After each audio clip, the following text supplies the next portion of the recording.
Hello and welcome to episode 194 of the Rollo and Slappy Show. Today is April 10th, 2020. I'm Rollo McFlugel, and with me is Slappy Jones 2. Show notes page for this episode will be mcflugel.com/194, where you can find a link to our sponsor, libertymugs.com, and also check out our guest, who Slappy will introduce right now. Thanks, Rollo. Our guest today is a return guest, JW Weatherman. Rollo and I heard him on another podcast recently, the Tales from the Crypt podcast with Marty Bent, and we thought JW did an excellent job discussing his heuristics of looking through the media, how to go through these articles, in this case particularly about the coronavirus, and decide what is correct or what he should think about these articles. And we thought that was very interesting. So we thought we would have JW on to talk about independent thinking, critical thinking, and how to go through these news stories. So welcome back to the show, JW. Thanks, guys. Thanks for having me back. It's always fun to hang out. Yeah, absolutely. So, yeah, there's been, with like Slappy just said, all the coronavirus stuff going on.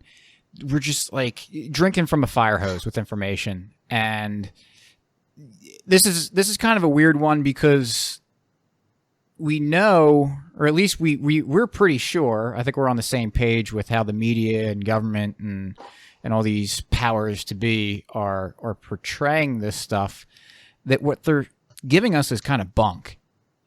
But at the same time, that doesn't prove to us that we necessarily know what's about to happen, but we still have to make decisions. Like, we could say that the media reports on coronavirus is absolute garbage, but I know I'm not going to sit here and say like, well, I know for a fact that it's not going to kill me, right?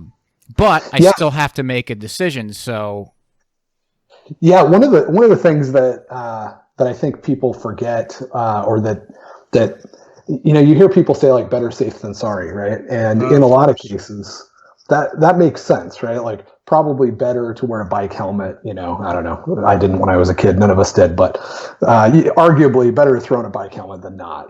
Especially if you're going to be on the road.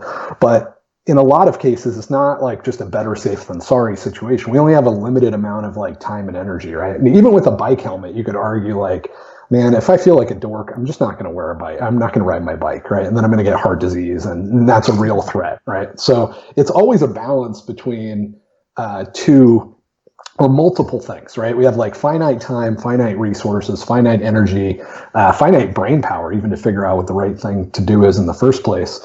So it's not just a matter of always being as safe as possible. It's a matter of balancing your risks.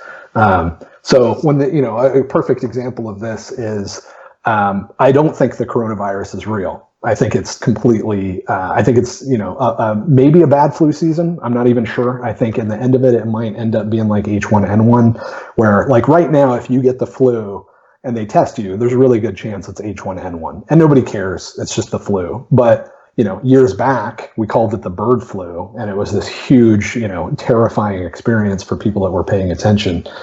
Fortunately, back then I was too busy to pay attention, and it didn't get quite this out of hand. But I remember it, vaguely enough, and I've gone back and looked at the way that they presented that story, and it's not very different.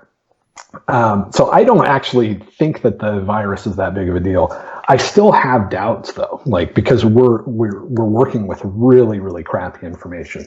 And I certainly have enough doubt to where if anybody says, hey, this is really, really bad, I don't assume that they're idiots. There's a lot of smart people that think that this is really bad, but I still don't think it's really bad. And one of the things that means for me practically is that I was just traveling. I was just on multiple plane rides. I had layovers.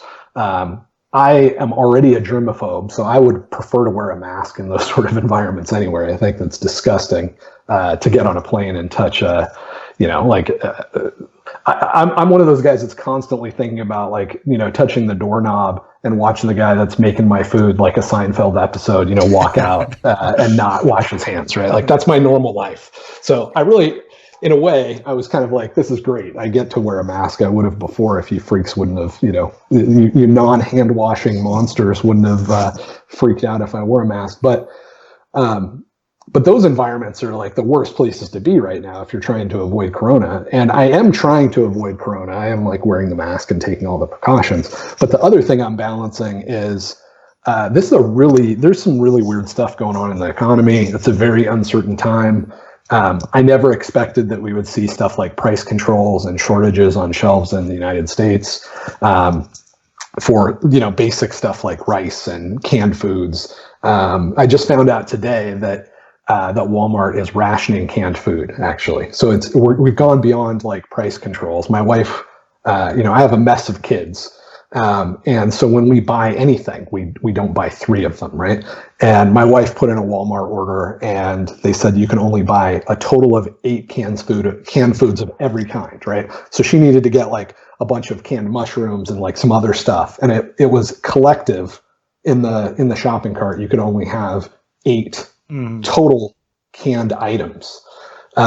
Which is, that's nothing I expected to see in my lifetime in America. But that is because they've done price control. So now they have to do rationing because they can't. The bottom line is they need to raise the prices on all these canned foods, right? The demand has gone up. The supply hasn't snapped up as quickly as the demand has gone up. So the prices need to go up. That will suck more resources into that production, right? People will be able to work overtime making canned food, right? Those factories that normally only run 10 hours a day will run 24 hours a day, right? Because beans are going for $3 a can instead of $1 a can. But the price controls prevent that from happening. And so Walmart can't sell a ton of beans. They really have a limited amount that they can get their hands on at the price that they're allowed legally to sell it at. So what that means is they have to ration it. And if this continues, it'll go from rationing to there just won't be any beans on the shelf, right? Because people will get around the rationing. They'll put in multiple orders. Uncle Joe will go pick up 14 people, throw them in the back of the van and go to Walmart, and everybody will go in, and get their 8 cans so that, somebody like me can actually get everything and, pay a couple middlemen, right? So I can route around that stuff like a lot of folks would, but that results in bare shelves. And I hope that's not where we're headed, but that's what I'm trying to balance. So for me, getting out of California, getting to a more rural place, buying some property has been a high priority. And I was willing to take the risks of getting exposed to the virus, even though, I guess the other thing I should clarify is I'm not actually trying to prevent getting exposed to the virus because I don't think it's a real virus. I might still be a little extra precautious and wash my hands because, maybe it's a bad flu year. And there is a little bit of doubt in my mind that I've misjudged this thing, but it's all of the reaction to the virus that's affecting my life. So I have a wife that's pregnant. We have a baby due very soon. And, she talked to her doctor, and if she gives birth and then she has a fever, they will assume it's corona. They can't do an immediate test, and they'll quarantine my baby from my wife right after birth over what I believe is the common cold. But now I'm walking around like an idiot with a full-on hazmat suit when I got to go on a flight. So I just realized that part of the story needed to be said, or it didn't make any sense. So it's all the layers of nonsense that I'm dealing with, even though I don't think it's a real virus. But you can see that there's so many things that you're balancing in that, right? Like better safe than sorry. Better safe what? Of social unrest, of an economic downturn, of retirement accounts getting liquidated, or of this, pandemic, or of the doctors overreacting to this pandemic in a situation where my wife's giving birth. There's no easy, safe option. It's all trade-offs. Yeah, and that's really any sort of risk analysis. Like you said, even with the bicycle helmet, you could decide, hey, I don't want to, I should wear a bicycle helmet, but I don't want to because I look like a goober. So the cost of that might be, well, I'm just not going to ride a bike. That's kind of a silly example, but with stuff like this, it's pretty obvious we're seeing that the cost of shutting everything down is like destroying the economy potentially, and putting people out of work. It's pretty serious. I was kind of the same thing with you. I remember the H1N1. I think it was a senior in college, and back then I was like listening to Rush Limbaugh and was more of a neoconish person. But even back then, it was like I felt like it was, Obama's trying to get you to take this vaccine, and it's just panic to do whatever. And, you had like half the country digging their heels in the ground and saying like, no, this isn't a big deal. It's just this, whatever this flu is. It's not really going to hurt us like you're trying to panic us into thinking it will. And, I mean, you look back at the numbers that were attributed to how many people around the world and even in the United States got the H1N1. It was like 1 billion people around the world. Yeah. And like many, many, many people died. Yep. And it was a mild flu year. Even with all of that, actually, if you go back, even though there were a ton of people that got infected and a ton of people that died, actually, H1N1 turned out to be a more mild strain of the flu than average and was less deadly than average, but there was still all of that hype. So we could see that exact same thing now. People still, if you say the bird flu, they're like, oh yeah, that was a bad one. No, It was not a bad one. It was actually less bad than the flu seasons before and after. Yeah, and so that's been from the beginning, that's been my metric for how to judge this is that, all right, well, let me compare it to that flu. And so far, it's like I've been able to hold to that and be like, all right, well, this probably isn't that, for the normal population. Now, obviously, it really looks like there's old people with pre-existing conditions and people that are elderly. It's going to more, harshly affect them. And so, all right, well, let's take those steps and maybe I'm not going to start visiting nursing homes while this is going around. So it's like, it blows my mind that people can't even start like to segregate and segment and classify, and putting people into different like risk buckets, like something simple like that. Like if you've got a pre-existing condition, especially a respiratory issue, then yeah, it looks like you might not want to get this, whatever it is. But like, but on top of that, for me, not that I'm like, licking doorknobs or anything, and I'm someone who washes his hands, but from how you describe it, I'm not as nervous or thinking about as much as you are in generally. But like, I was kind of the last few days wondering, like, would it be the worst thing in the world if I got it? A lot of people think that they have had it already, but I haven't had any of the symptoms. But assuming I didn't have it yet, would it be better if I got it? Because I'm young, I'm healthy. Basically, no one in my age group has died. Would building up, if this is something different, would building up my immunity against this kind of sickness be better in the long run? Totally. I mean, it's everything that you just said is super like rational, right? Like, let's just take a step back and say that this is there's a lot of unknowns here, and we don't know how dangerous it is, right? I mean, most people right now think they know that it is super dangerous. Like, at least it's the worst flu or worst pandemic, let's say, year or whatever in the last 20 years, right? Like 99% of the public is convinced that that's definitely the case. Actually, that's probably not true. I think 99% of what appears to be going on, but it's probably more like 50-50. Like when you actually run into people and talk to them, I'm surprised how many people are like, nah, dude, I think this is way overhyped. But it's a little bit like, it feels a little bit like a red state, blue state thing. Like I'm in California, I'm near San Francisco, I work in high tech. So I'm used to not letting people know if Trump did anything slightly positive, like I know to keep my mouth shut. Like I don't want to fight over that. I'm not a fan of his anyway, but I know the game, right? I know I'm going to be ostracized and it's not going to get anything done. So, but it feels a little bit like that where, you get to know somebody even in San Francisco, actually you get to know them and they turn out to be like a really competent senior developer. There's a pretty good chance they're actually more of a fan of, libertarianism, much more conservative than you would expect otherwise. So I kind of think that's a little bit of the dynamic going on here. But that being said, like it does appear that a lot of people are very terrified of this thing. But let's say that you are terrified of it and there's unknowns. All of the things that you just laid out there, just off the top of your head, make perfect sense, right? Like, things like, hey, let's wear masks when we're in public. Let's encourage hand washing. If you are part of this elderly group, let's isolate you. We know enough about like how communicable is the common cold and the flu to know it's super, super hard to prevent it from spreading. Like I think most epidemiologists will say like, you can't even try, right? Like it's not worth the effort to even try to prevent something that's that contagious from spreading.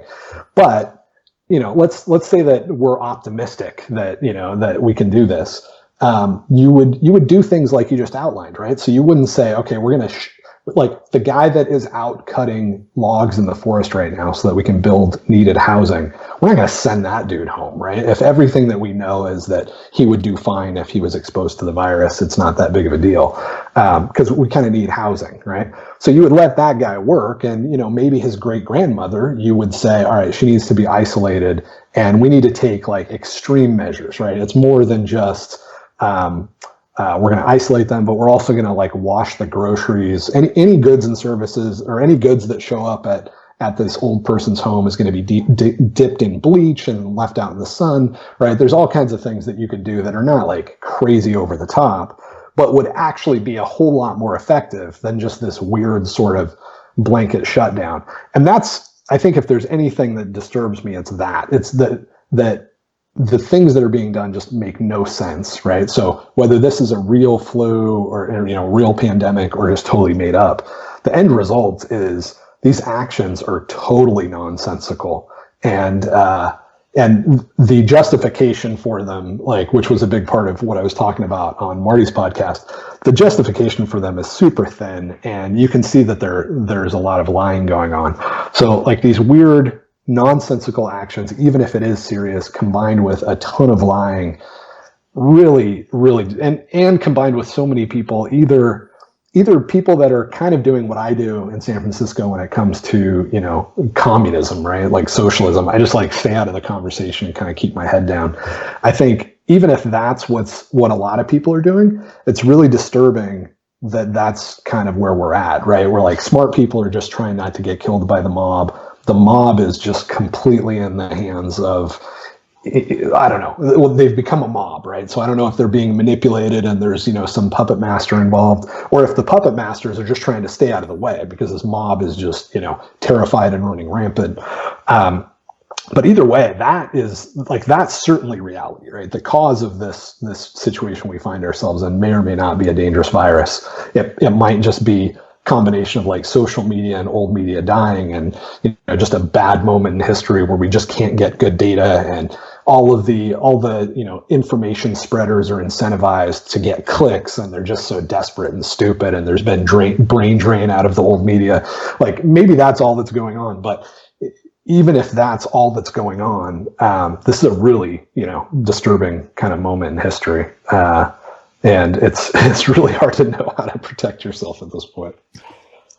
Yeah, and I think that it's a good lesson for everyone to start to reflect on themselves and how they present evidence and how we communicate ideas, especially as libertarians or Bitcoiners, people who are kind of on the fringe, and our ideas are probably going to get laughed at, even if they're 100% true and accurate and logical. So if we say stuff that is also stupid and illogical and wrong, then it just makes it easier for someone to kind of toss away what we're saying. Like, take 9/11 as an easy example. And, I think most of us can agree that the U.S. government was ultimately responsible for it, because of their horrible foreign policy. In the Middle East, with that kind of stuff going on. But then you have people saying like, the jet fuel can't melt steel beams, and so therefore the towers couldn't have gone down by just having planes flying into them. Therefore, Dick Cheney himself was flying in an F-16 and was shooting missiles and planted bombs in the building.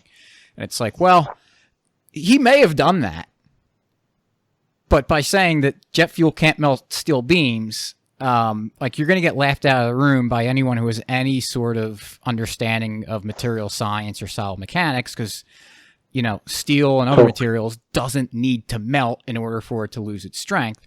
So much like with this coronavirus stuff, we can start to like get clue. Even though we're not, you don't have to be an expert in this kind of stuff. It certainly helps. But just the other day, I saw something with the they're because they keep rolling back the numbers of the estimated deaths that they're predicting from this. Within like less than a week, it went from like they predicted 90,000, now it's down to like 30,000 in the U.S.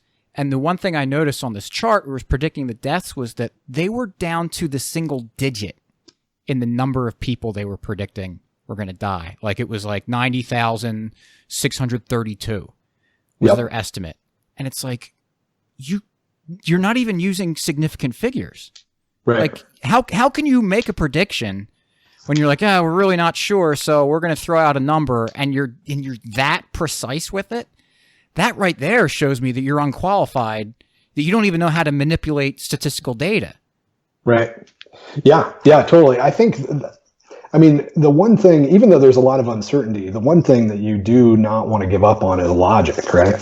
Like if the more uncertain the universe gets, and the more sort of varied the behavior is of people around us, and the more things don't make sense, the more we need to fall back on like what we do know and work our way up from there, like a very first principles sort of approach, right? So one of the first principles is when you're trying to find out truth is like who's trustworthy, right? Like who's a reasonable source of information.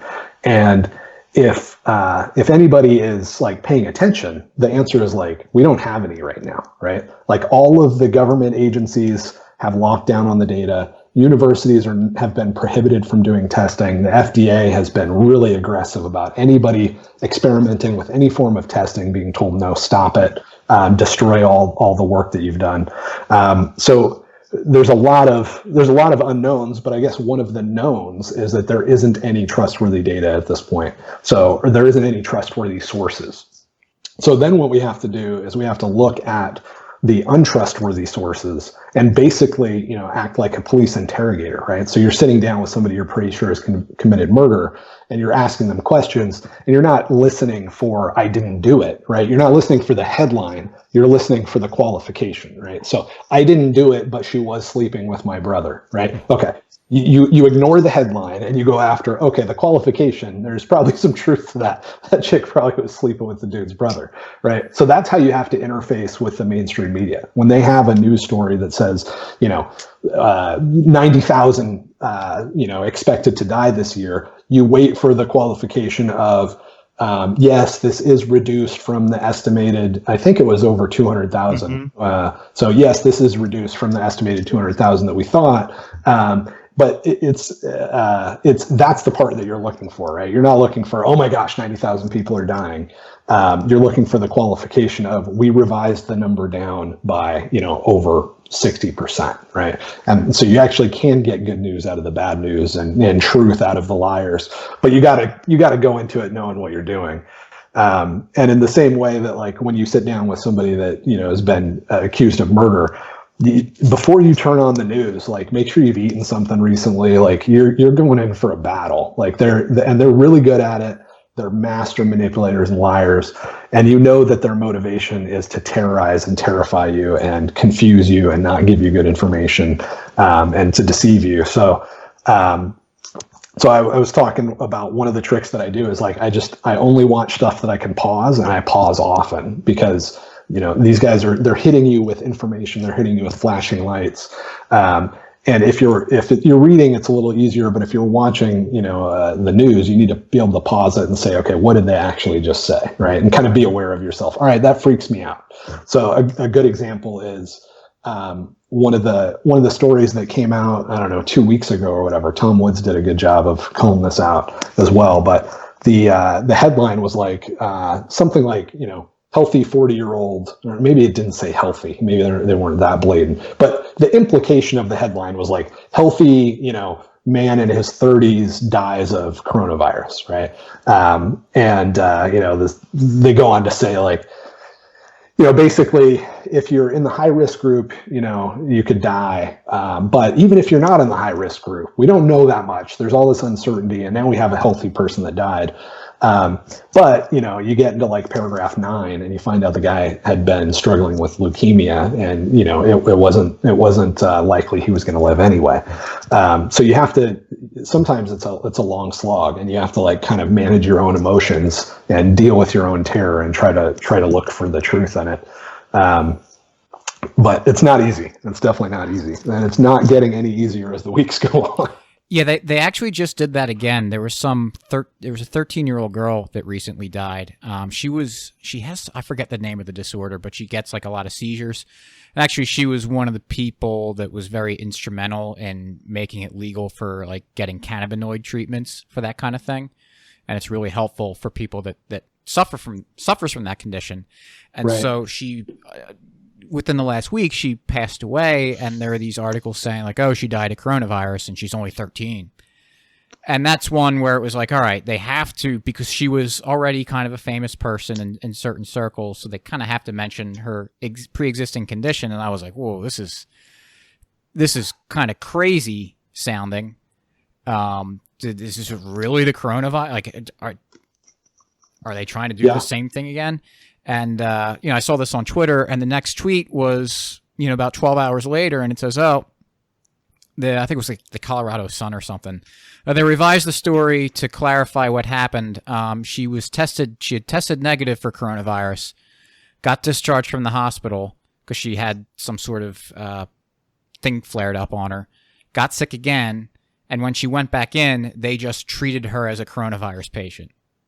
Right. And it's like, well, like, you're lying. You're just lying through your teeth at us. But then the other thing, and I think this is also really important to mention, is that I do think that there are some journalists out there that do actually try, and they're trying to have some sort of integrity. But, and I learned this really well from the industry I work in with petrochemicals, because sometimes stuff happens to the plants that make the news, that we're relying on these people in the media who are just as clueless as the rest of us are about a lot of the details and how to take the information they're getting and process it and analyze it in a way that's, when they communicate it, that it makes sense and it's still accurate. There's like, I had to stop reading articles about my company and industry because it's like fingernails across a chalkboard with how bad and how wrong they get this stuff. And I don't think these people are trying to be evil. I don't think they have a bone to pick. Sometimes it's obvious they do, but other times they're just obviously ignorant. Yeah. And so we have to, like, that's a part of the big thing too, is how do we, taking information and realizing that it hasn't been twisted up in a bad way. And it's tough because, all right, you go to the primary source, and especially if it's a really technical thing, we might not be able to know much about it either. Yeah, totally. No, part of the reason that it's really tough right now, and that's why I say like it's kind of a difficult moment in history for stuff like this. And part of the reason that I don't necessarily think that there's any conspiracy involved, or the part of me, I'm a little conflicted on that because the testing stuff has not made any sense. But Right. But the reality or the context that we're in is also that, like, these news outlets have experienced extreme brain drain, right? Like, if you're an intelligent 25-year-old, you're not going to be a journo, right? You're only going to be a journo if there's something wrong with you and nobody else will accept you, right? Like, you make a lot more money, you can have a lot bigger impact in so many different fields, and everybody knows that. So it's expected that you're not going to have the brightest, bulbs in the chandelier working at these places. And on top of that, they're getting worse every year, right? Like, so it'd be like going into, I don't know, like, who wants to apprentice to like make buggies, after the automobile was invented, right? Not the smartest people. And then on top of that, like, budgets are getting cut constantly, right? Like, buggy production is down left and right. And that creates this sort of chain reaction where the quality of buggies being produced probably goes down as well, right? Because you have stupider people that are working there, and it's just not really much of an industry to be in. It has no future, and so you end up with lower quality buggies. And then people want buggies even less, right? Even the people that were on the margins that would have chosen a buggy over a car for whatever reason, cars aren't that good yet. So you see like the destruction of this old media industry and all of the sort of death rattles that go along with that. And that's been going on for a really long time. And then you pile on top of that politics, where like the only people that are really going into these fields are also like just, I mean, they're dumb, and they're also dumb when it comes to economics and when it comes to just like life, right? These are people that are like social justice warriors, like just the sort of the most retarded people in our whole culture, right? Have a high tendency to go into this field. So there's so many different like things that could explain really bad reporting right now from old media, and we see that at a pretty big scale. And then you also have social media that's just like shredding it, right? Like people are listening to this podcast that probably, you know, if you add up all the little podcasts, it's nothing. I mean, it just blows away CNN, right? So, you know, it's not like we right now have a bigger audience than CNN, but podcasting, right? Like little podcasts have a much bigger audience than CNN. So they're getting just beat up on all of these fronts because the internet is making them irrelevant. So it really is like a dangerous time to try to get information.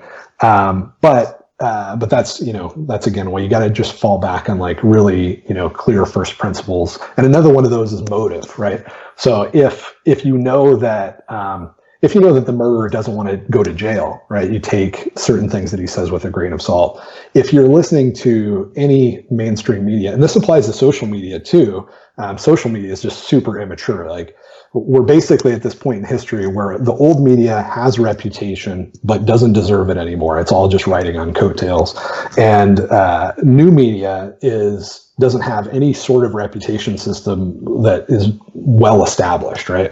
Like we're figuring this out. But it's very clunky and it's very goofy. Like what's the best metric, right? If you don't know somebody, like number of followers, that's not great. So we don't really have the software that people envisioned 20 years ago to replace the old media, but the old media is still, you know, they're going to die before it exists. So we're in kind of this lull period. Sorry, I'm a little tired. I lost my train of thought there. So yeah, we're kind of in this nasty period where it's hard to find information. But if you're looking at mainstream media or even on Facebook, you have to know that these people are motivated to terrify you. They're motivated to get likes and retweets and clicks. Like every time there's a police shooting, every time there's a hurricane, like anything, it's always amplified, right? So if you're looking at this stuff, you should assume that if they're terrifying you, it's like the murderer saying, I didn't do it. Maybe he didn't do it, right? Maybe there is a hurricane that's going to eliminate the entire East Coast. Maybe this isn't the common cold and it really is going to kill a ton of people. But you got to at least keep their motives in mind and go, well, probably not. Like, I know you're a liar and I know that you're trying to scare me. You're highly motivated to scare me. So maybe it's a coincidence and you are telling me the truth right now, right? But probably not.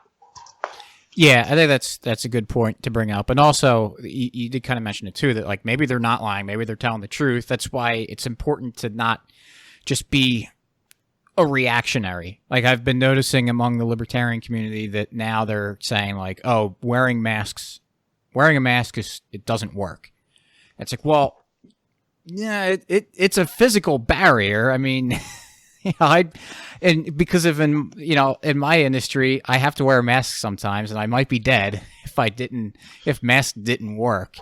And I've seen it like that. It before when the government was saying don't wear masks, they don't work. They were all saying, oh, you should be wearing masks, and then as soon as the government turns around and says like, no, everyone should be wearing masks, it's like, oh, you're so stupid if you wear a mask. It's like, well, if that's how you're judging everything, you are owned by the people that you apparently hate, because if you just are saying the opposite of whatever they're saying, then it doesn't, like, they're the social justice warriors. It's the same thing as anything that Trump does, they're the opposite of.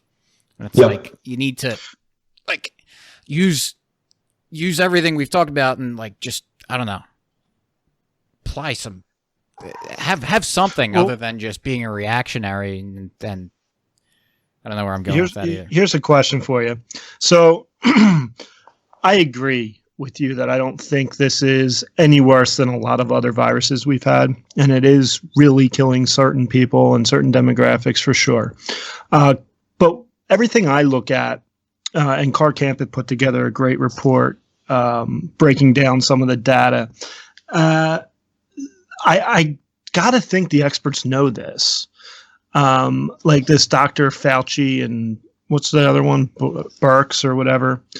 And all these doctors at the news media, do you think they're lying? Or do you think they don't know? Or is it that they're paid by these corporate media outlets, and so they're going to have to, get clicks, get eyeballs, whatever the case is? And why would governors be shutting down states? Like in Pennsylvania, our governor is insane. Yeah. They live on tax revenue, and they're keeping people in their homes. Totally. That's going to affect their tax revenue. They don't have a Federal Reserve Bank to print money. They're the state. So how do you explain that? Or what do you think they're just responding to the mob? I mean, yeah. So the first question was like, why are all of these doctors on board? And I mean, it's definitely been disturbing to me, but it's been disturbing to me, but I'm not totally unexpected because I've interacted with enough doctors over the years and had conversations with them in enough detail to know that these guys are NPCs more than not. Like that. But I agree with that. The general population, this ties into what Rollo was saying about masks. Like it is like it's expected, but it's still disturbing to see how many people are like, oh, it's stupid to wear masks on both sides, right? Like they're either doing what Big Daddy government is saying, or they're doing the opposite of what Big Daddy government is saying. And there's no brain, chemical interaction going on here with reality, with the truth, right? It's all just very tribalistic. And I do think that's a big part of what's happening. I think that even though, these like Dr. Fauci, it's a coin toss whether he's just a total jackass or not in my mind. Like I have no idea. He's obviously articulate, but I've interacted with enough like very articulate CEO type people that are very surface. They can only sort of interact with data at a very high level. But if you actually dug in with these guys, like 3 questions in of a Socratic sort of conversation, it all breaks down and you just realize that this guy is a total NPC. Like he's playing a role, he's doing a really great job. In some cases he's a billionaire because he's so good at it, but he has no idea what we do here, right? So it wouldn't surprise me if he was in that category, especially the more promoted these guys are in a very political environment like government, the less likely it is actually that they're technically competent. So I think there's a big part of that going on. So you've got like a lot of NPCs and a lot of tribalism. And then the other part of your question was like, why are the governors shutting down the state? I think there's a couple possible explanations. One is that like the best thing that can happen to a government or a governor is for him to get the like state of emergency, federal state of emergency on his state, right? He's just like an overnight billionaire, right? Like they just pour tons of federal money right down his throat and he gets to distribute it, as he sees fit in an emergency situation, right? So he's got like all this leeway, all the bureaucracy is not that big of a problem. Like if you're into corruption, and you're a governor, which probably means you're into corruption. That's the lottery, right? Like that's the whole reason that you want to become a governor, I think, is to have some kind of an emergency where you get all this federal money to slosh around. And you see that like every year with hurricanes on the East Coast, right? Like hurricanes coming, it's always something they've never seen before, or like earthquakes in California, like they're always on the verge of the big one and they just got to have that federal money to shore up the bridges or everybody's going to die. So I think that there's definitely a lot of that going on. But the other part of it is that once you get a mob going, that they take on a life of their own, right? So I think we saw this with Trump, where initially he was like, no, it's a cold, it's not a big deal. You guys are freaking out about nothing. And then he had to pivot. And I think that he had to change directions and say, no, this is really, really dangerous. And we're going to take these blanket measures and do all this, ham-fisted stuff. I think it was because he probably looked at some polls and did some research and realized like he didn't have the political capital to push the mob or to fight the mob. He better get on it and ride it like the crazy donkey that it is. So I think there's probably an element of that going on as well, like a big element of that going on. And, you know, at the end of the day, like these politicians, they would do that regardless, whether it's real or not, whether they think it's real and it's not real, or they think it's not real and it is real. Like all of that is secondary to what do the polls say? Like, Absolutely. Are people going to like me more if I do this or not? That's the only thing they really care about. Because that's the only thing that keeps them in a position to like take better care of their own families, right? So in a way, we're really asking a lot of these guys to even pretend they give a crap about whether Corona is real when they're shutting down the state, because it's not in their best interest to care about the answer to that question.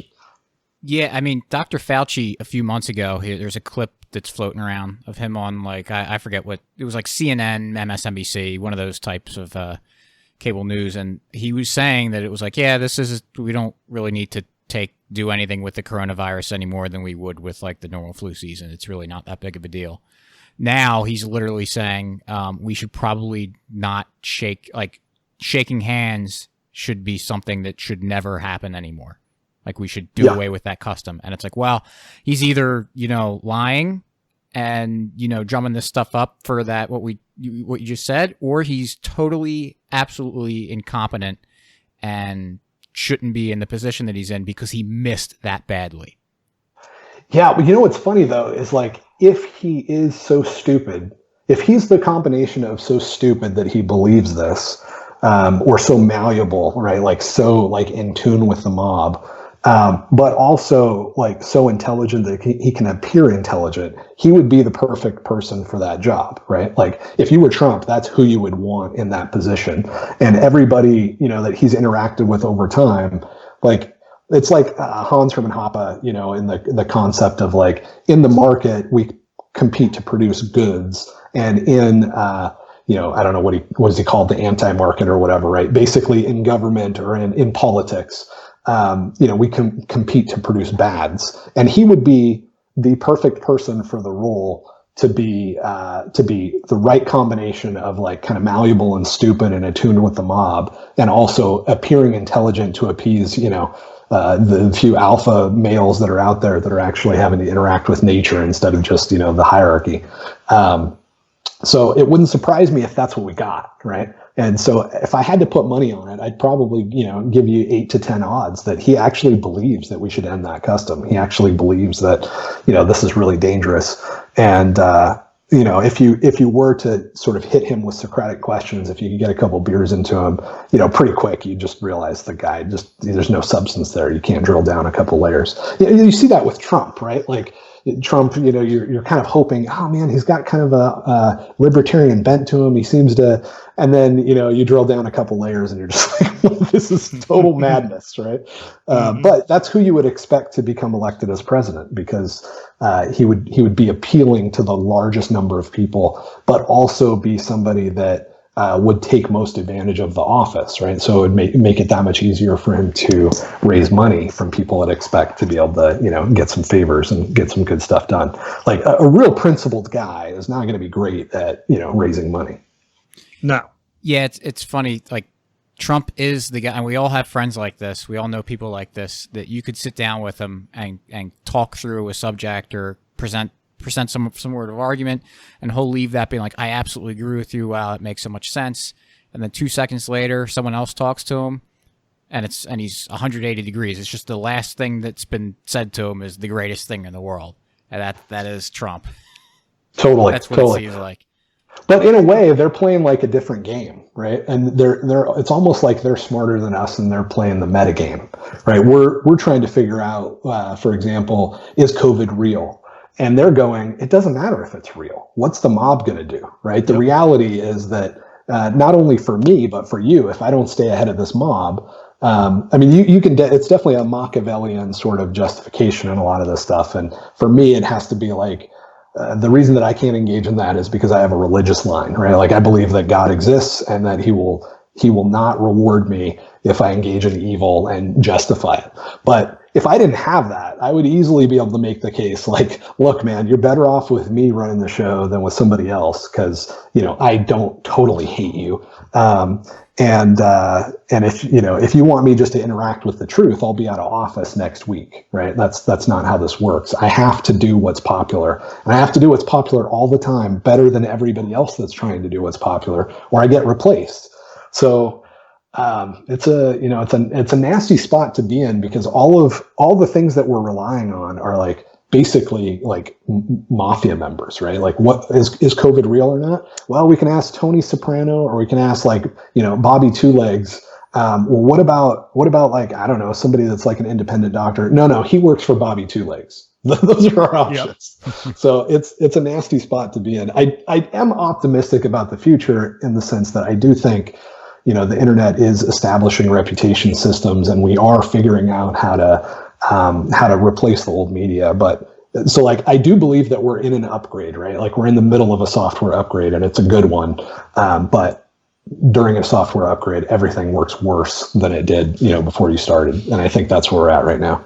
Yeah. Cool. So I know we're running up on time, but I was gonna, that's actually kind of a good spot to leave it. How long do you think until the internet, how long do you think the mainstream media, the corporate media, gets replaced anytime soon, like in the next couple of years? Do you think it's always going to be around?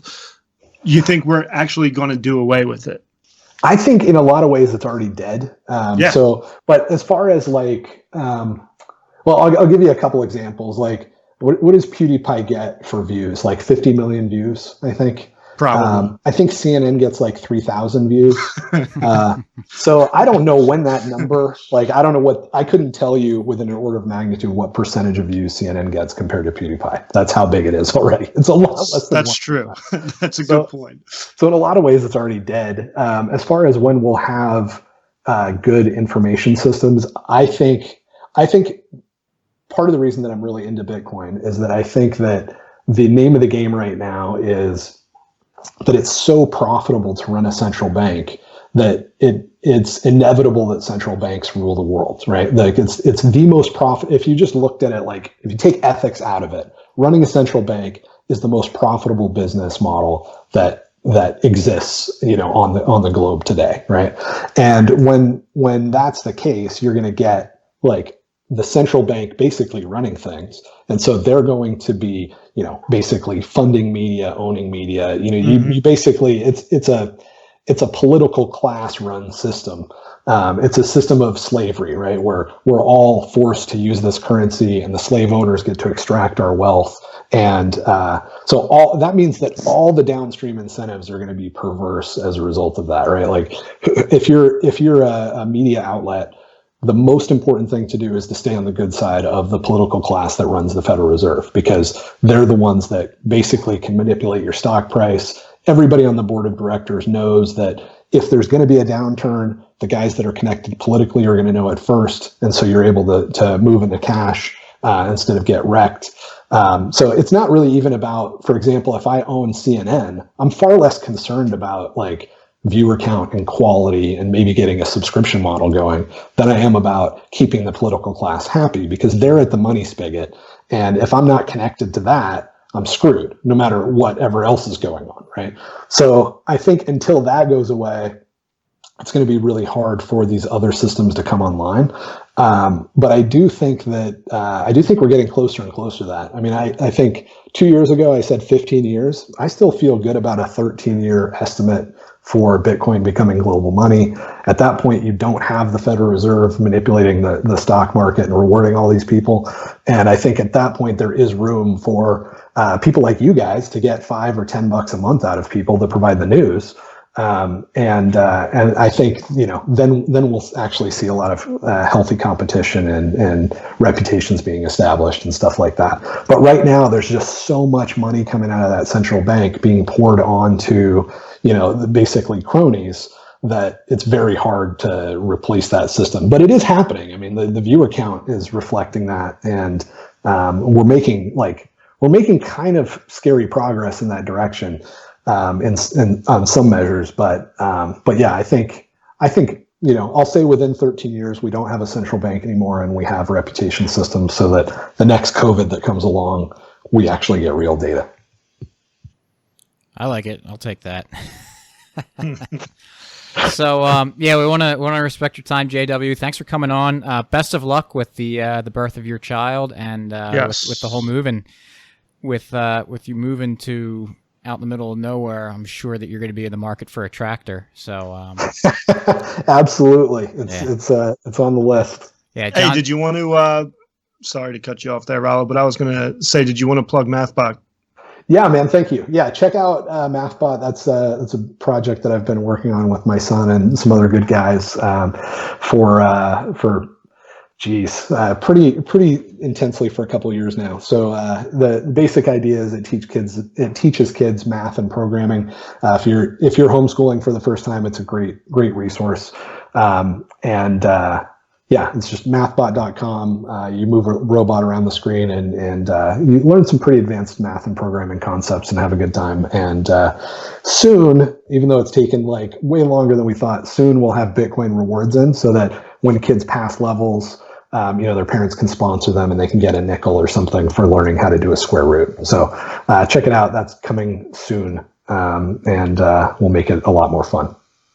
Yeah, now that kids are home and having to get homeschooled, because that's the one good thing maybe about the shutting everything 100% of kids are homeschooled now. Right on. Yeah. I think a lot of parents, I'm hoping some are obviously going to be really frustrated because they're having to parent for the first time, but I think there's going to be a lot of parents that are going to realize their kids are doing better, not in the cage, and take them out. So that could be very good. Overall, I still am optimistic that even COVID is going to accelerate things and send us in the right direction. All right. Well, JW, thanks for joining us. You're welcome anytime. Awesome. Thanks, man. That was a lot of fun. See you guys. Thanks, JW. See you. All right. So we let JW go. Because he was kind of crunched for time, but we wanted to still give you a free market success story. During these frustrating times, we want to always try to leave on a positive note at least. So I do have one. I've actually had this in the chamber for a while, but since we've been having a lot of guests and other people and other ideas for free market success stories, I haven't been able to say this one.